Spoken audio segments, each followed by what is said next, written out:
Abandonne président UDPS. Premier ministre UDPS. Ministre intérieur UDPS.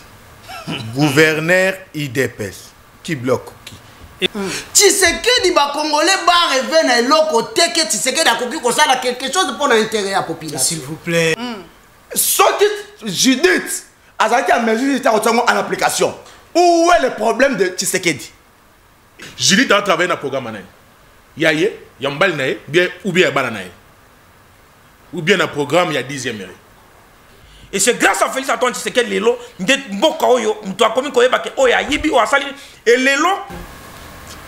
Mesdames et messieurs, bonjour et bienvenue dans l'émission Nabino devant les Congolais, émission du peuple. Naoya Bino, les journalistes du peuple. Isaac Mutombo, toujours au rendez-vous pour vous servir. Masola Rosso, les alliés Bongo et Belé.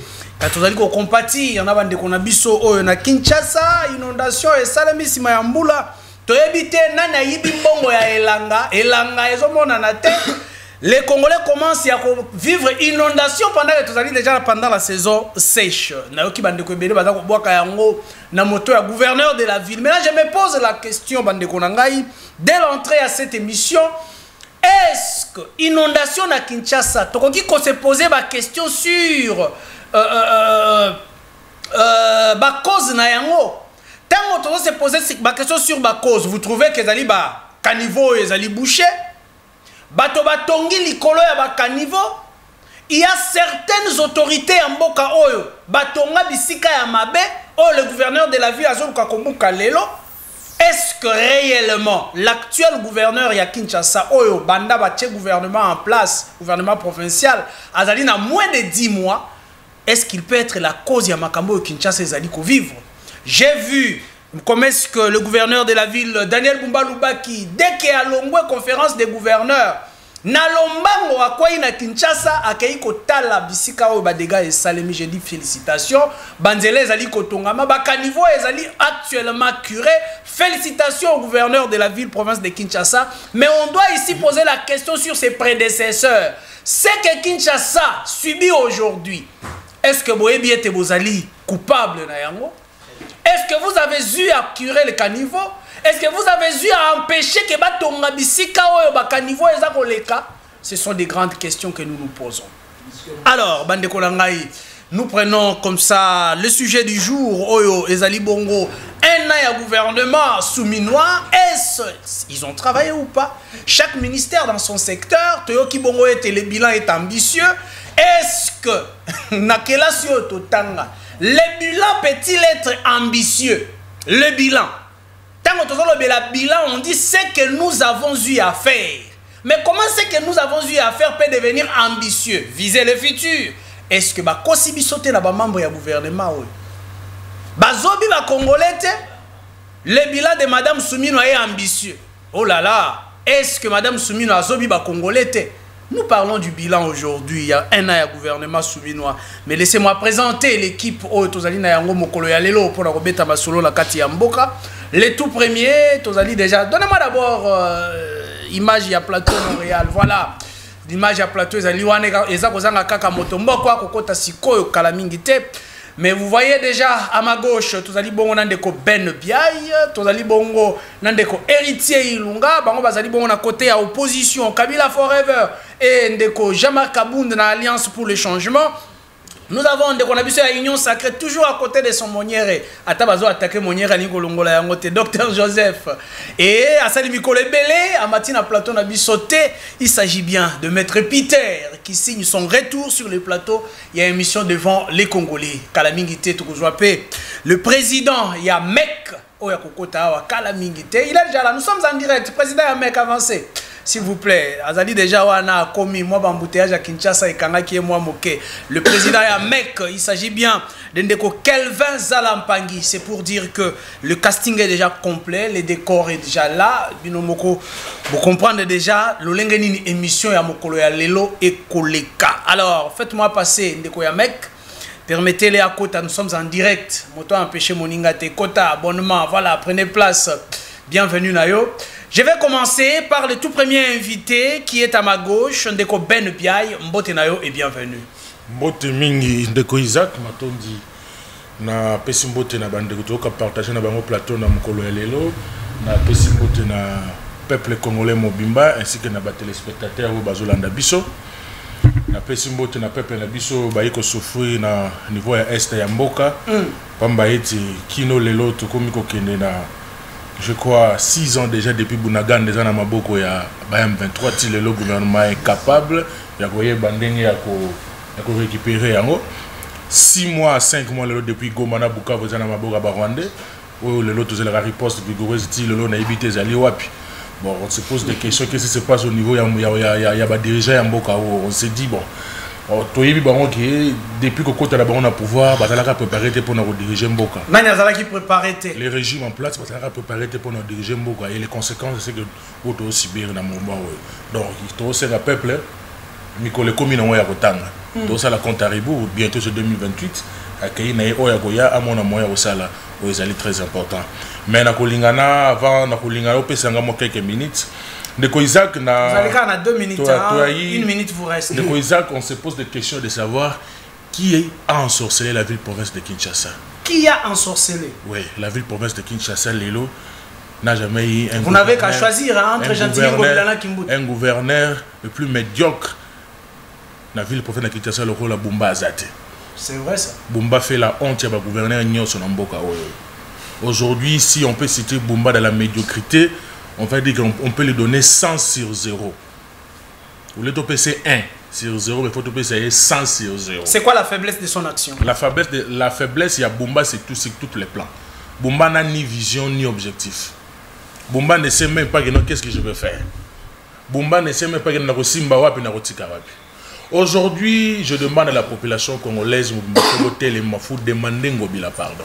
Oh oui. Il faut demander Ngobila pardon. Ngobila c'est comme Nakobengaye à la Moïse. Ngobila. Ngobila c'est Libiso Banzela. Place Koutou Banzela Lingage Zalate. Ngobila a Salagnon sauté. On ne peut pas dire qu'il est parfait. Ngobila n'a pas tout fait. Mais au moins Ngobila a laissé la ville province de Kinshasa propre. Attendez, cause il y a inondation, il y a lobby. Non, je ne suis même pas arrivé à l'inondation. Non, comme une inondation.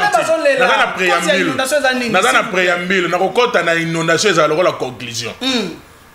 Ngobila tiki ville province de Kinshasa propre. Ah, na ba montagne immondice. Non. Les Congolais connaissent. Ngobila tiki salité na ville province de Kinshasa oté. Ngobila tiki poubelle té. Oh. Tu es bikini bopeto à l'époque ya Ngobila. Personne étant congolais, étant quinois de bon sens, a connu qu'on n'y ait jamais kini bopeto Ngobila tika. Merci. Aujourd'hui, lelo ndeko tika na sili samukie papa. Lelo oyo Ngobila tika et baby. Mais nous avons vu de personnes basana mitema mabe complotant contre Ngobila. Oh, le lobbyiste, comment remarquer que non, nous vaut même Ngobila que Bumba. Merci. Parce que Ngobila en lui, avec quoi incarner changement. Merci. Avec quoi incarner développement Yamboka. Mais les gens, il y a une inondation pour nous qui ça. Maintenant, il y a une inondation. À l'époque, on a une inondation. Mais inondation, c'est seulement Ngobila. Bumba, je vais écouter que nous banda wap nous sou. Azo le la carte na carte moko. Tala na pluie un jour on a battu bakoufi. Il y a eu des morts. Mais qui a ensorcelé la ville province de Kinshasa? C'est Bumba. C'est pas Ngobila qui n'a jamais terrassé. Non, papa, Ngobila avait tout fait. Vendu certaines places. Jamais. Il ne faut jamais ramasser les journalistes professionnels. Au monde de l'information, nous devons vivre dans Kina, la réalisation de Bumba. On ne peut qu'applaudir la réalisation de Ngobila. On ne peut qu'applaudir Ngobila, on ne peut que dire merci à Ngobila. Les lots de réalisation de Ngobila, c'est belé. C'est le lot Bumba longwe. Merci. Mais les lots de grand marché, autant à Banzela est belé. Et puis Banzela, il y a Ngobila, c'est les lots. Et ça n'a pas d'état. Non, papa, toi tu es aux journalistes. Je conclue simplement, je conclue que le peuple quinois, Batalige, donc il y a ville province de Kinshasa, Yeyo Kombo, Bumba. Merci beaucoup Héritier Ilunga. Nous prenons Héritier Ilunga. Mbote na bienvenue. Mbote ndeko Isaac. Mbote na bakongolais nyonso bazali biso. Merci pour l'invitation à Mokolo Alilo. Mbote na bako débattre ko tozali ko partager bango na plateau. Mbote pe na président Kinana ona monia wa azali ko landa biso. Ndeko Isaac na zali ko ebisa yo que moni régime oyo ezali régime moko ya malédiction et ya qui aider population à tamoko régime auto nango bato miniere vous comprendre régime moko ngana vanda kanazo tuna nzambe lisumu nini biso ba congolais to sala pour que IDPS et la présidence de la République o ezali moko ya ba institution ya kati ya République démocratique du Congo lelo IDPS eye ko imposer le biso na Tanganyika gouverneur moko ya incompétent azali oui c'est l'IDPS voter ou nana akoki voter Christian Kitungu azali matir Christian Kitungu nazo bisa autorité makamba ki autorité wana ndezo bebisa mboka tato bandaki koloba ke konsa mutamba banomé na Twitter atina salama osale la populisme bo bandaki kondimate lelo butokomi wapi makamba ba détournement yango wana mais soki bandimela ki biso depuis banomé na Twitter parce que soko tali ordonnance no mama bamba gouvernement koni comme konsa mutamba ezati konsa mutamba zala ki nomé na Twitter atina salama botika to banda kolobela bango ba vérité Christian Kitungu musala na ye wana akomaka na bureau 12h 16h akangi ake na ba boîte de nuit s'il vous plaît c'est pourquoi ba vidéo ezali Christian Kitungu opanda ba mbongo na ba boîte na ba concert ba musicien mais ce qu'on na province ya Tanganyika insécurité totale bande konanga bazali kokufa butu moi na Kalemi na chef ya province ya Tanganyika batu bazali kokufa chaque jour nakabalo kolobate na Kongolo depuis Kitungu akoma gouverneur ya Tanganyika atikala jamais kokenda na territoire moko te soki okomi na Tanganyika ezonglobe si territoire to na territoire ya Moba ya Nyunzu ya Manono ya Kabalo na ya Kongolo na territoire ya Kalemi yango moko nde sali si territoire formé province ya Tanganyika mais Kitungu azaka kawana azozela ka bakare minier oyo eza kota ba Nyunzu eza kota ba Moba batinda ka bambongo nde yaliaka mais au lieu abima les lots batangani quoi na batangani quoi ça bazali kolela Zoé Kabila parce que Zoé Kabila na biso na ça de ko ezaki Zoé Kabila tika insécurité na niveau province mobimba Tanganyika ici là Zoé Kabila sali banzela Zoé Kabila bimisa ba taxi nyonso ezalaki ba taxi moko boza na sens te Zoé Kabila longola batangani quoi ça va vivre à l'aise.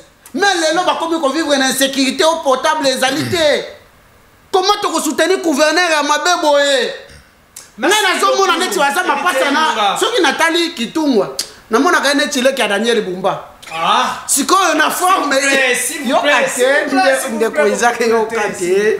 Parce que soki na biso ba détournement nde ko Isaac pardon. 30 secondes. Soko moni ba détournement ezali ko salama na province ya Tanganyika.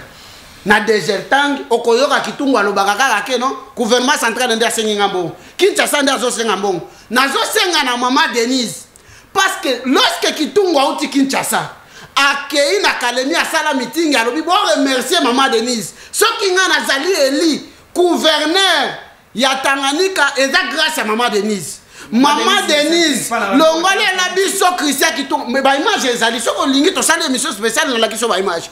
Maman Denise, sama lukonde Kitungu aloba bino nde batu botia ye comme gouverneur na Tanganyika. Bo l'ongole la biso ye to lembi pasi.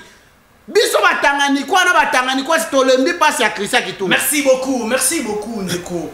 Héritier Ilunga, nous avons aussi de l'autre côté de ces plateaux dans le Bokonganga ya Mobile, comme j'ai toujours dit que l'opposition a une place sur notre plateau, la majorité aussi, ils allaient bon la place na yango sur ces plateaux de l'émission devant les Congolais. Docteur Joseph Mbotenayo est bienvenu. Merci beaucoup Ndeko Isaac. Bien que va attaquer mon dès l'entame de l'émission, le bibi il faut pourtant c'est la démocratie en Guana mutu nyonso aza libre ya kopesa point de vue naie ça azala inquiété parce que na mikolo c'est le cas soko lobi ba biloko abongo peut-être libanda okobima te na yo moko pe journaliste okota la pe traquer et c'est très important tika ete na banda d'abord pour féliciter président de la Cour constitutionnelle pour avoir fait président de la Cour d'appel Cour de cassation au babingaka mwana mboka filmé vonde oyo asignaki document moko na monaki yango depuis lobby pour ba traquer bakuluno oyo babimisaki na makala d'une manière illégale ba ko semer ba terreur na kati ya ville province ya Kinshasa parce que awa toza na plateau to akoloba mais na Kinshasa bana mboka ba ko vivre bien ti insécurité za makasi embouteillage za makasi kinoa aja koyeba lisusu te eloko nini fo asala nani abimisaki bango na prison ezali ka régime oyo bino te ndeko nanga toza na état de droit chaque ministre est responsable na domaine de son département et puis mutabimisaki bango eza mwana mboka mutamba ndi abimisaki bango mais abimisaki bango d'une manière désordonnée parce que ce qu'il fallait que bimisa bango esengela ka bimisa bango bongo te et lelo to ko mona lelo e sécurité makasi yango to ko rappeler na mwana mboka Jacquemain Chabani na gouverneur Daniel Bumba malgré que depuis qu'il est là il on a mis tout naka pour nani andimaki à la gouverneur parce que il ko moko sale mezati bon na évité mais du moins charge wana to pesi yango parce que ngana koro ya kana été même so to lobi na ye na ndimité ka akosala lelo donc pour nanga responsabilité wana ezokende tout droit et pas ministre des affaires intérieures et bameka kotala Jacquemain Chabani document ya mwana mboka filmer vondo a signé ba traquer bandeko wana parce que ba kinwa bana pour ça ba vivre en paix parce que soki to ye awa to combien to loba parce que nous sommes en paix mais soki to bimi banda yo moko ko mona ndenge ba kinwa ba ko souffrir eza malamu te et puis awa na linga na zolinga sous na beti la c'était et pas mwana mboka Jean-Pierre Bemba parce que tout le monde qui est, Bamsusu Bako Bengayo, comme communicateur et union sacrée, ce qui nini, aleki sakitan na mobimba, na émission, ça koye bisabiso na domaine à transport, solution nini to kozwa na kati ya province de Kinshasa. Parce que, au moni, nous sommes tous de l'union sacrée, mais on doit se dire de vérité, parce que moi je suis communicateur d'État. Nous sommes en train de communiquer pour les gens. 10 secondes. Toya kate na plateau, toya kate parce que nous avons tout lati bien, tout est pas na yo lié bien non. Toya kawa poto lobela ba kinois, to lobela mokonzi mboka, oye simbina o ezo simbate. Donc vraiment mwana mboka Jean-Pierre Bemba so bonanga, iloko na ko proposer.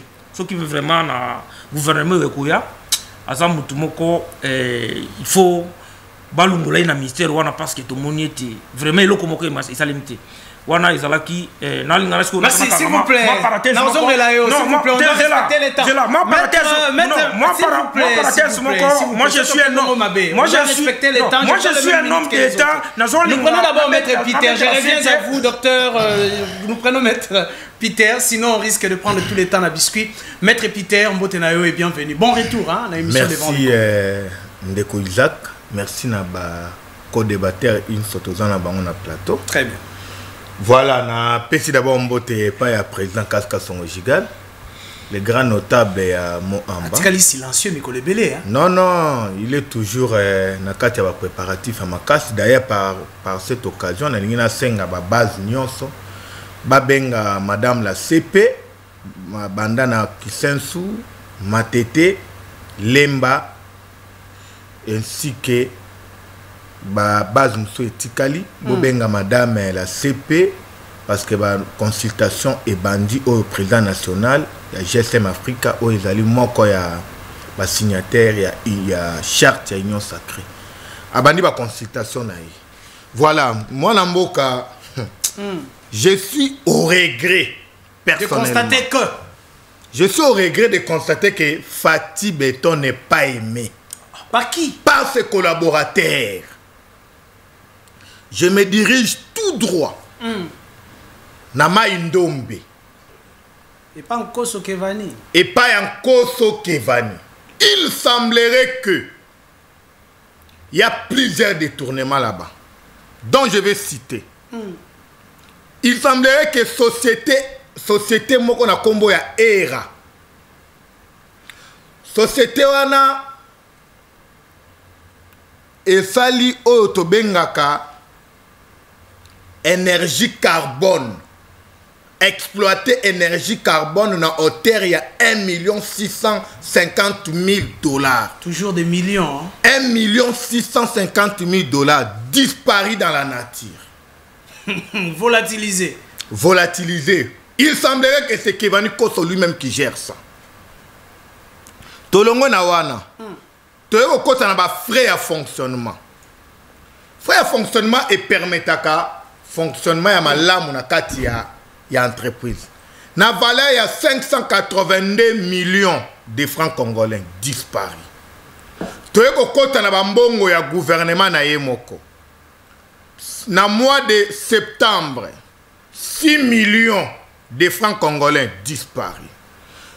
Toyeko kota na mois de novembre, 6 millions de francs congolais disparus. Tolongwe wana. Toyeko kota na ba régie financière. Ndenge a tozana DGRK ndenge bango pe bazana ngokuna. 486 millions de francs congolais disparus. Après série ya biloko wana nyonso o ebungi, toyeko mona ndeko Kevani Koso asombi mitukami balé intermédiaire. Moi présent à 55 000 $. Oh, ya yeto asombeli alobi bien landa malamu. Moi présent à 55 000 $. Asombi de ya zumoko moko apesi vice gouverneur. Oh là là. Ça fait 110 000 $. Les informations à notre possession. Il semblerait que le monsieur est protégé par un conseiller au niveau de la présidence. Na kombo ya monsieur Charlie Tossi. Il est conseiller à la présidence. Tosuki wana te. Toye kokota lisusu na conseiller moko. Na ministère intérieur. D'où tirez-vous ces Gaston Mutombo. informations? Les informations jusqu'alors. La semaine prochaine, je serai à Maïndombe. Bazo Benganga pe bazo belela. 30 secondes. Il y a trop de problèmes là-bas.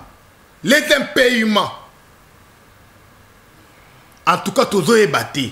Qu'est-ce qui se passe à Maïndombe? Je me pose la question, Soki Ndeko, numéro 1 à parti politique, Naye, place à Zali, Sorazales. Na Osuka Nawana, en tout cas, Tozo Senga, Ijefa Kitakuna le plus tôt possible. Merci, merci beaucoup. Ndeko, na Osuka na dossier DGRK. Je reviendrai sur le dossier DGRK tantôt le Belamaramouetali Finance, parce que tout ça, le débat a une année. Nous allons parler de finances en République démocratique du Congo. Le président de la MEC va prendre le micro.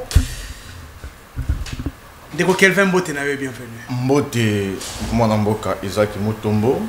Mbote pe na bandeko tozuli bakoto panza nteke na bango ensemble.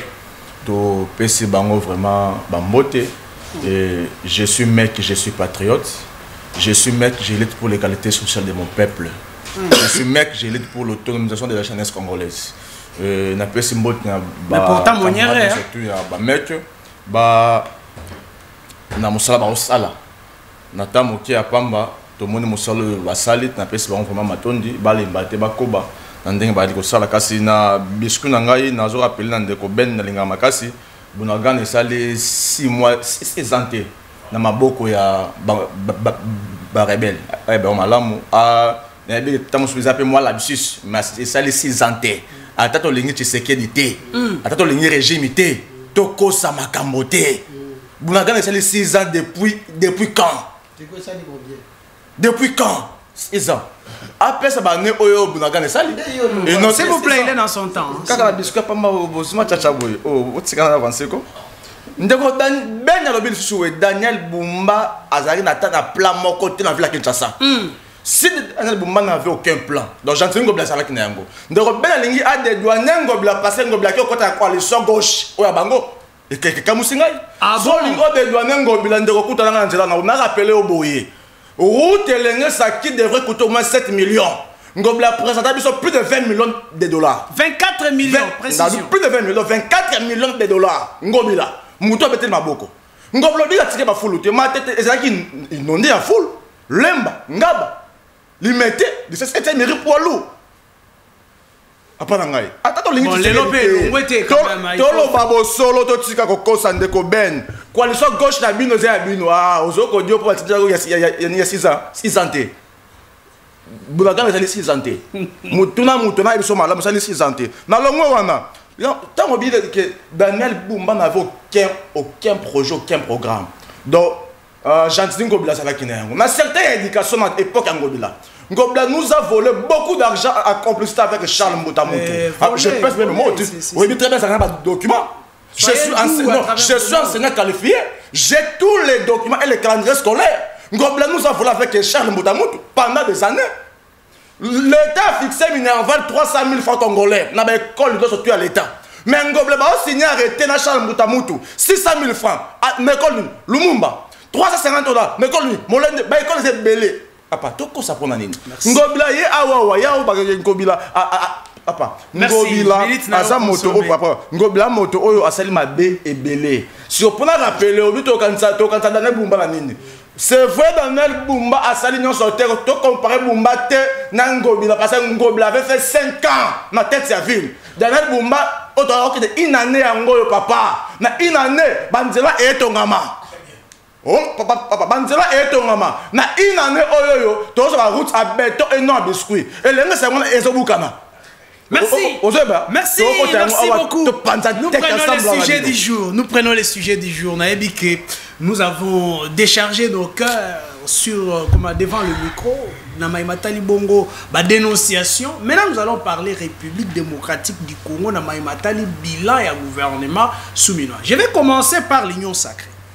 Namaïmatali bilan et souminois. Je vais commencer par Dr Joseph.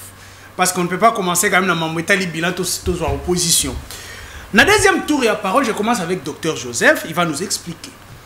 Le président de la République n'a parlement n'a biso basala qui confiance dans le gouvernement souminois. Une femme, pour la première fois, oya simbi makambo na maboko, moto ya gouvernement. Mais on se pose la question avec quel bilan? Je vais lire 2-3 phrases pour la repérer Sabino Maloba. Dans le domaine Maïmatali emploi, dans la République démocratique du Congo, on souligne ici que le marché du travail reste déséquilibré en République démocratique du Congo. On parle de la jeunesse, avec 4% d'emplois formels en République démocratique du Congo. 72% bazali bongo na emploi informel et 24% bazali na chômage à taille emploi informel ou en égalité. Mais lorsqu'on parle aujourd'hui du bilan à un an à Judith Soumino, oh, et ça qu'on a chef de l'État parce que nous sommes votants des chefs de l'État. Vous vous dites, le chef de l'État n'a parlement na biso na régime ou abino, vous aviez raison à cause de la confiance dans Madame Judith Soumino, notre ministre na etoté. Est-ce que vous avez trahi la nation par le gouvernement souminois? Topé Bosungimboka par le gouvernement souminois. Vous avez 4 minutes à très bien gérer. Merci beaucoup Ndeko Nangai. Par rapport à la question nayo, nalanda qui discours ya Madame Souminois oyo lelo bisoto senga bandakala que ce qui dépendra pour Nangai il faudra démissionner depuis longtemps parce que et puis c'est d'une manière illégale de ozolinga au lié chef de l'État par rapport au gouvernement parce que tout un régime semi-présidentiel parce que tant que bisoto le même à changement de constitution parce que vous savez mon frère tant que tu as un plateau à télévision tu as un plateau à télévision parce que vous avez posé à cause la populisme parce que tu as kolobeli kolo so kimboka eza malamu na yona ngana bato opposition bango nyonso ba ko vivre pe ba ko mona so kimboka eza mabe yekende mabe biso nyonso toza victime au moins que ozala extra congolais soit au vivre na Congo te pour mona ngote que jusqu'au point du contraire muto aza na sommet ya primature à saler l'autre côté. Et c'est très important parce que les cacophonie mon compte au Tchad, à Congolais, ceux qui m'ont ces aussi maté, balobi non c'est le chef de l'État. Le chef de l'État n'est pas le chef du gouvernement. Il y a un moment pour un débat à l'élo, na kolinga to écarter chef de l'État parce que tout ça un régime présidentiel. Mais attendez, de chaque ministre. Nous devons préciser une chose. Le gouvernement est émanation, il y a parlement. Parlement, oh, vous avez une majorité à parlement, on est une majorité accuse au chef de l'État, n'est-ce pas? Ils allaient union sacrée, on est allé protégé par les chefs de l'État, ils allaient une majorité acquise au chef de l'État. Monsieur les journalistes, nous sommes en train de faire un débat purement scientifique. Et puis à travers ce débat, population, il faut retenir les locaux. Parce que une intoxication pour lier chef de l'État dans ma cambo de fois, aza concerné. Awa tant que tu gouvernement, gouvernement sous Madame Soumino. qui a échoué malgré qu'il y a des cas isolés. Na ba ministre Moussoussou, oyo baza, basali quand même quelque chose dans le domaine na bango. Parce que Tori Kolobate que nyoso basali le côté parce que na katia gouvernement na yé, tous en a quelques ministres, 2 ou 3, oyo. Quels sont ces ministres qui fait dans le secteur ni vivre dans makambo moko basali na secteur na bango et ko mérité bazonga na gouvernement. C'est très important. Ils ont qui moi parenthèse na ngana loba parce que yo loba ki makambo non chef de l'État a échoué non. Le chef de l'État n'a pas échoué parce que gouvernement ils a émanation, il y a assemblée nationale parce que toi on a un régime semi-présidentiel et c'est très important pour Batouba retenir balier chef de l'État makambo gouvernement parce qu'il n'est pas le chef de gouvernement parce que ils sont en séparation du pouvoir. C'est très important. Ce qu'on a zonga par rapport à Bila, il y a Madame Soumino. Ce qui est moko attaque premier ministre, ce qu'il faut côté pour nangai na koki côté même mwede. C'est-à-dire avec kotika na nyongo ya ba congolais.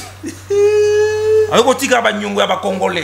Parce que vous savez que Madame Soumino ngai na pesa ye chance makas et puis bana basi nyonso ya ekolo na biso ba mama ba pesa ye chance mingi parce que azali mwana mwasi parce que na mikoleleka to mona ba premier ministre belé ya mibali ba échoua ba sali lokoti à part to mona ba mususu à part ko misala beauté na ko mikomisa munene ba sala na bango lokoti mais il y a quand même tant que to mona que mwana mwasi azana peut-être akobanga et puis mwana mwasi mutoye baka mama mutoye baka ba problème nyonso bazana yango na ndaba bandako mais malheureusement confiance nyonso to pesa ye ekoti net na mai yango moni même na émission le kaka na lobaka que balobi mwasi atongaka mboka te mais na pays na biso to moni mwasi moko atongi province ya Lualaba. Ici je vais parler de la dame Fifi Massouk oyo lelo soke sengeli ete parce que tous un problème moko très sérieux non c'est là tokozonga nyoso c'est très important parce que awa tozolo ba makambo ya bateau ba ki ko sala eloko soki madame Jiti Soumino akei parce que akokende pe parce que facha yo kilaka bato facha yo kilaka peuple et soka kei soke komi ke bana basi balobi faut bango batikala parce que e koma lokola ba pesa basi prématuré na deuxième mandat ya Félix Antoine Tshisekedi. Ce qui va pesa, il faut ce qu'on va pesa moi si on a déjà approuvé de quoi elle est capable. Qui est madame Fifi Massouk, place chef de l'État. Donc on peut aujourd'hui conclure que comment madame Judith Soumino a zui na yete. Oui. Au pesi moko moins 2 sur 10. Parce que tu pesa confiance mingi.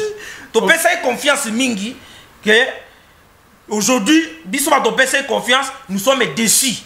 Très bien, merci parce beaucoup. Parce qu'on doit être honnête. Et puis, na yebisa ki yo débat oyo na lingaki débat ezala plus républicain parce que to solo l'écolo to solo to za la tena baka politique te parce que surtout na moment yo to ko sala débat yo to na moment moko oyo lelo to za na projet moko ya balkanisation to za pays na biso za attaquer bandeko na biso ba ko kufa donc e ko senga bato bazala ba kotsa patriotisme merci na ba dire na bango pe na ba réflexion na bango parce que to lingi to bimisa mboka na situation yo ba congolais mususu ya deuxième qualité ba tchebiso. Merci beaucoup. Nous prenons de Ben Biaye. J'aimerais bien avec Ben Biaye 4 minutes na yo ko utiliser yango ya ko kende secteur par secteur.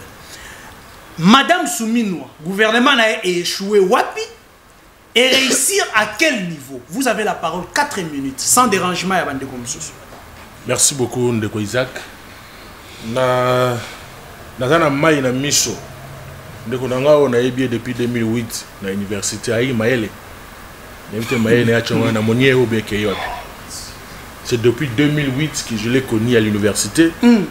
Très intelligent parmi les étudiants reconnus à l'université. Mais Lelo l'excès à Kocha Moniere a joué Maël na toi que tu as Moniere à Ketika on a 10e année na CNT. Nini oya lobby était mais quand quelqu'un vous dit qu'il faut dédouaner les présidents na gouvernement na gestion ya gouvernement madame Soumino Soumino Judith a travaillé na projet anen. Pendant prestation de serment de Chilombo les 6 axes qu'a donné Chilombo n'est-ce pas c'est inscrit dans projet ya ça a été couché comme programme. Et alors ils ont un programme té Judith a travaillé dans programme anen. Yaye yambal nae bien ou bien bana nae ou bien un programme il y a 10e année. Judith travaille dans le programme, il y a Tata Mokonzamboka. Judith travaille na programme tata mokonzi mboko. Yago yebisanga iteke Judith awutaki na ndako na ye alati liputa ndenga mesana ache bijou, ache linette aye programme na ngai yango. Mais non. Ils ont travaillé dans le programme, il y a M. Félix Tshisekedi. Donc, si aujourd'hui Judith a échoué, donc Chilombo a échoué, Judith a échoué, ainsi de suite. Moutabiki Azate. Nous parlons ici de deux institutions différentes. Pas deux institutions, il y a un programme. C'est le programme du gouvernement. Il y a Tata Mokonzi Mboka, après ses responsabilités de Judith Soumouina, Judith Soumouina a joué ministre et va travailler. Donc, il y a trois personnes qui ont échoué. Le président de la République, Premier ministre, chef du gouvernement, et en plus, les ministres. On a exemple, moi, simple. Très bien. Pourquoi tu as un bâti bicho un premier ministre, chef du gouvernement? Va travailler dans un projet. Il y a un tata qui a bicho mibali na bam. Mais c'est quoi? Va travailler dans un projet, va tata na bam bicho mibali na bam. Quand moi je donne, papa, certains groupes, il y a un qui s'est exalté. Tu es une justice, un incompétent. Aujourd'hui, je salue notre justice, je salue Moussala Malam. Justice ne biso lelo na mono ki basali musala malam bazoli biso ndeko mobali wana populisme o ba nafaka na campus non d'ennemi aux facultés radio na bawa matadi de là que se retrouver licencié na UPC il faut que toi ta université wana makomba ça eza bien te to ya na secteur ni les sous secteur ni to ya les sous ya malonga na enseignement économie, on vous dit. Papa, économie est compétent comme Moukoko Samba. Stabilité à bas prix sur le marché. Économie est compétent comme Moukoko Samba. Beaucoup comparer Moukoko Samba nanani. C'est que Moukoko Samba, hein, professeur, ce qu'il donne comme cours à l'université, est-ce que c'est ce que Moukoko Samba met en pratique? Elle est compétent. Les castings de l'UDPS, et ça casting, il y avait incompétent. Vous prenez Judith incompétente, UDPS. Vous prenez Nabumba incompétente, UDPS. Vous voyez, le ministre il y a une union sacrée. Moukoko Samba, c'est incompétent. Dans le ministère de la Santé, l'hôpital Moukole, il y a une gratuité de l'enseignement. Gratuité de la depuis 2024, il y a une maternité. Maternité. Exact. Papa, dans le secteur, il y a touché. Dans la finance, ben paiement il y a salaire comme on a refoutu un salaire qu'on a l'avant salaire mais ça n'a mérite moko za ko cité depuis que Judith Soumouina azali on a dollar eza ko matate telemi il y a une stabilité il faut quand même féliciter dollar eza ko matate dollar eza ko matate dollar eza ko matate dollar na to eza normal na to dollar eza normal bande ko nanga yo ba fandi ba miyebi na mutema ke Judith dans ça les logo tende que tu le mbasa les logo te mais bazozo audace oyo ko lega na itano moké ko défendre o bisuna misu ata même avec o ya botam lelo ayebi que le régime a échoué boye na sécurité papa lelo ville province Kinshasa combien de braquages que fait Jacques Chabani là-bas combien de braquages insécurité dans la ville province Kinshasa et c'est belé makasi. Boye na défense, un infirmier qui se retrouve ministre de la défense. Papa, laissez-moi parler, non? S'il vous plaît. Maintenant, vous prenez quelqu'un qui y a le lingue, Bolinga Salani. Casting est à ma baie. Et ça, gouvernement, oh, on a coupé ça, 0,0000000 et puis la Baxi n'a moins 9 mois, on a souka. Mais oui, ils ont échoué. Je dis, Azalaki bateau, Tobeta Ndembo, toi, on a 90 minutes, tu commences à 87e minute, tu dis, je dis, tu te cotises. À Sakani, na terrain et puis à Bimi. Dans le contexte, elle ne méritait pas d'être Premier ministre. Oh là là! Oui, elle ne méritait pas d'être Premier ministre. Papa, Bazalaki est blé dans l'Union sacrée, Premier ministre. Bazalaki wana. Bazalaki na pièce de la situation. Bazalaki na piné de réserve mon auto wana. Ah non, bon quand il a biso peut jouer tel bête. J'ai dit Kota. À Kota Sakani comme pour match ici. Merci. Mais ba technocrate Bazalaki wana oh ba ça la musala ya makasi. Oh le lopo ndeko chilo moto ba teka échoué.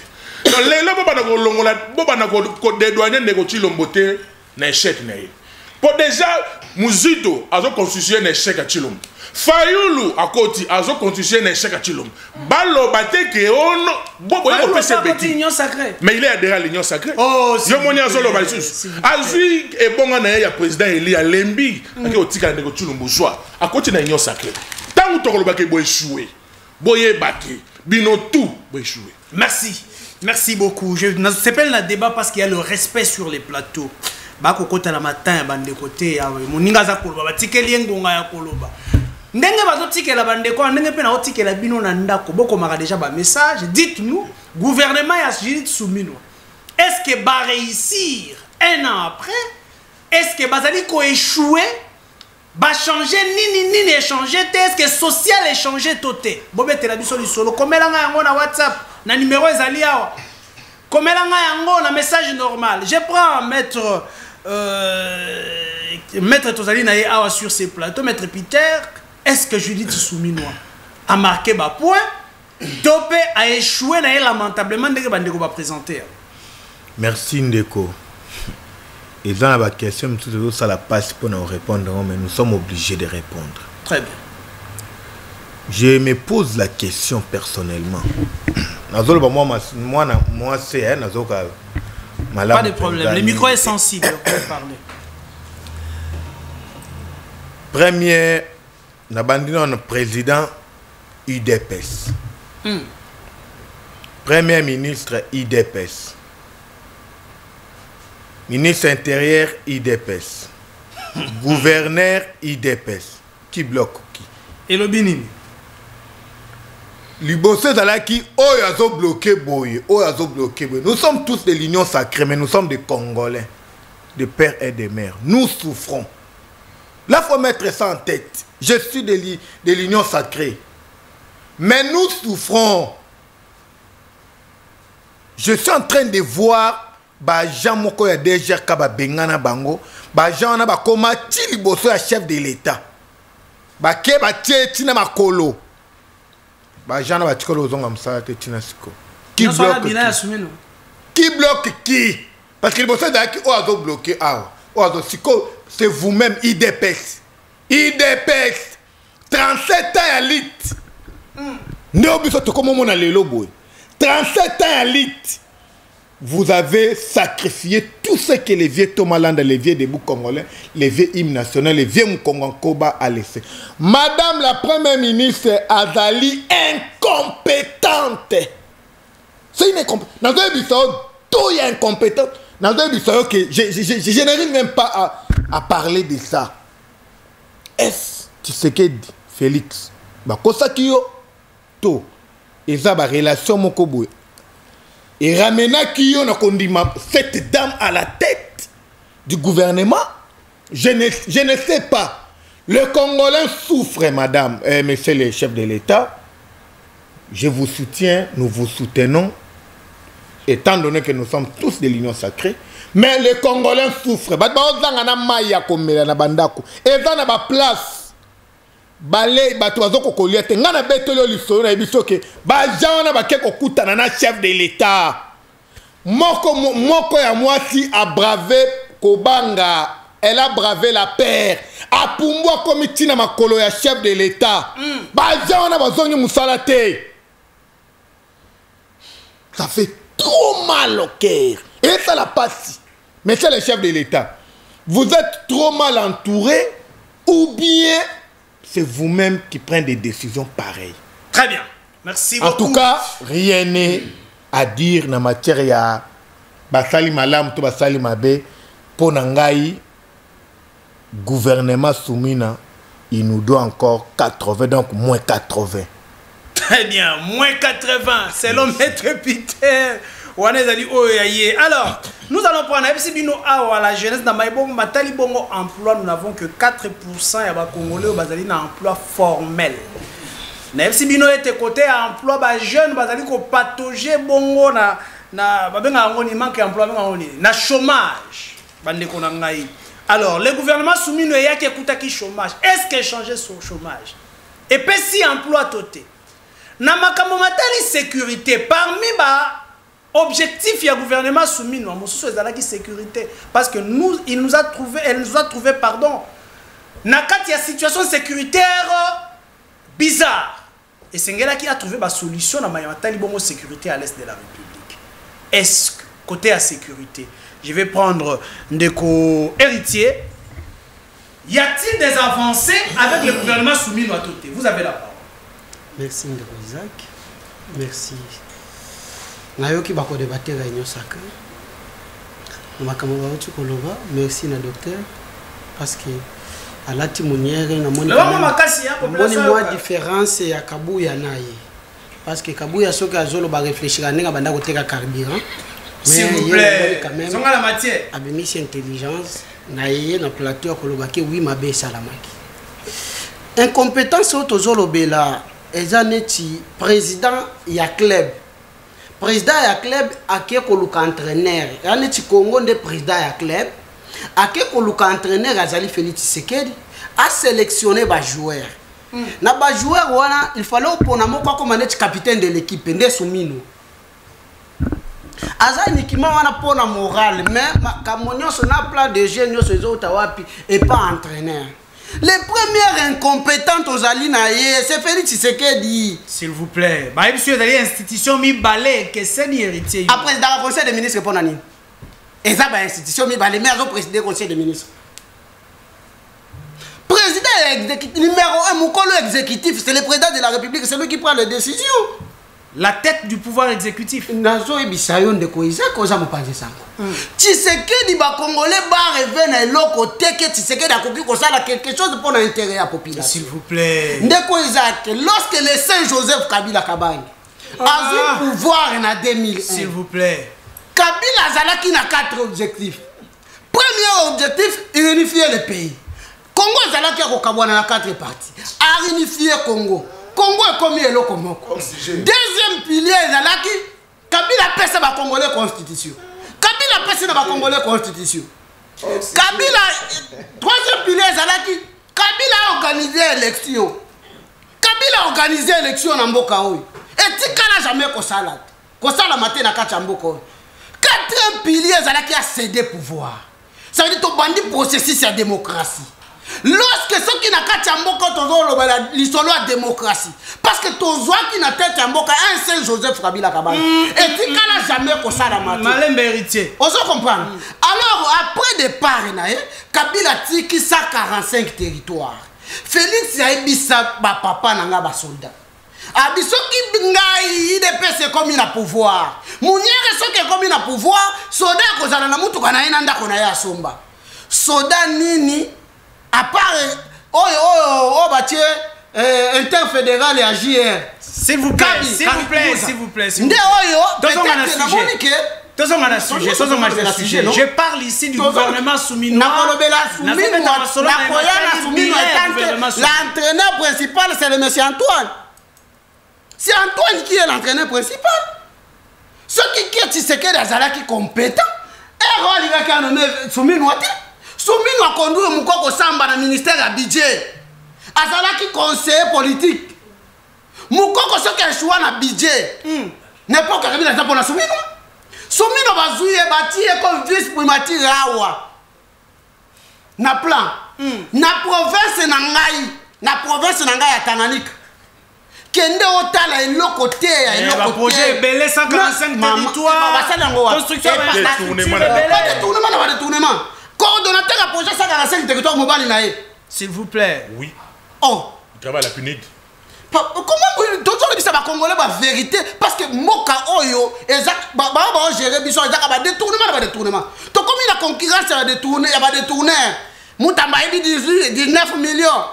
Côté Oyo, moi Mbappé ibi autant 32 millions. Oyo ibi boy. Oyo Kazadi Oyo wa forage na la padere. S'il vous plaît, s'il vous plaît. Na minute Oyo nazo bisayo ke ba Congolais Oyo baza conseil ba koki ko soutenir régime ote. Il fallait biso bayi mboka ya solo totelema. To y a problème ya justice. Tatu ebisaki bango ke justice ezali mabe. Bazali kokanga ba innocent. Bakendaki kokanga président kinana kokanisake ba okanga criminel moko boy. Okanisake ba moni wilingo ma président kinana olanda biso. Tunaye. Jacques Ndala. Oyo mutu na bango inyo sacré. A dénoncé à l'objet que Jacques Ndala ba viola na nzela ya sima. Mais bozui mutu ba viola ba tuer na boloko. S'il vous plaît, un peu d'élégance. Justice, il fallait le baboye. Justice c'est à solo.